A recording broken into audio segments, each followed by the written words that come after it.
Hi, I'm Timothy Mennel, Senior Editor of APA's Planners Press. I'm here in Minneapolis with Greg Dale and Don Elliott, two of the co-authors of the new edition of The Citizen's Guide to Planning, newly issued by Planners Press. Greg, Don, good to see you. Thank you. This is the fourth edition of The Citizen's Guide to Planning. The first was 1961, same year as The Death and Life of Great American Cities. Why do we need a fourth edition now? What's changed? Well, first of all, I think I speak for Don and Chris Dirksen, our other co-author, by saying that we're very honored to have had the opportunity to do this. That book has served as a touchstone for citizen planners for decades and decades, so it really was a pleasure to do that. I think in terms of why now, I think there are a number of trends that are coming together, frankly making planning more important than it's ever been. When you look at things like climate change, the transition in energy, the economic climate that we're in, I think that it's more important now than it's ever been for citizens to be involved in local planning activities, to be able to control what happens in their community.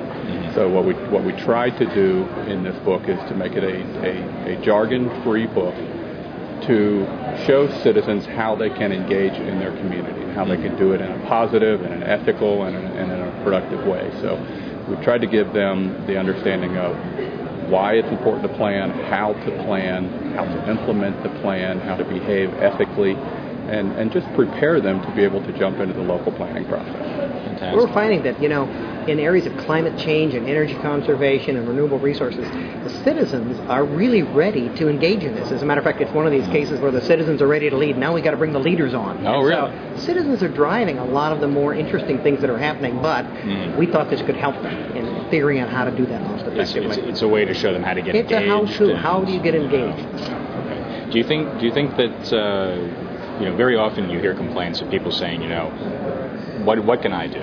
Right? There's this giant financial crisis. What can I do? There's this big building going up next door to my house. What can I do? Is that one of the major problems that you hope this book can address? Part of it is apathy, although in the field of planning, I think Greg is right. There's interest out there already. The question is, it's not why would I get involved, it's how do I get involved and how do I do it? How do I do it to make a difference?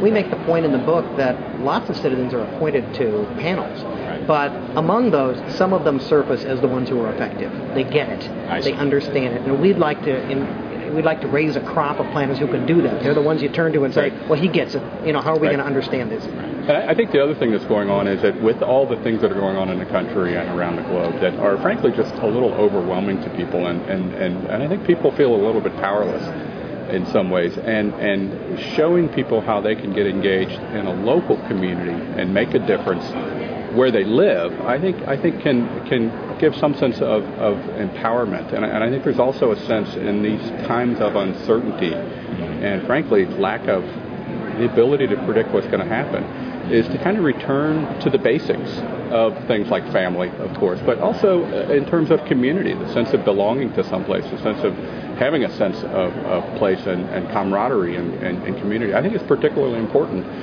in these times of frankly, global uncertainty. Well, fantastic. The book is The Citizen's Guide to Planning, 4th edition, newly available at apaplanningBooks.com. It's everything anyone ever needs to know.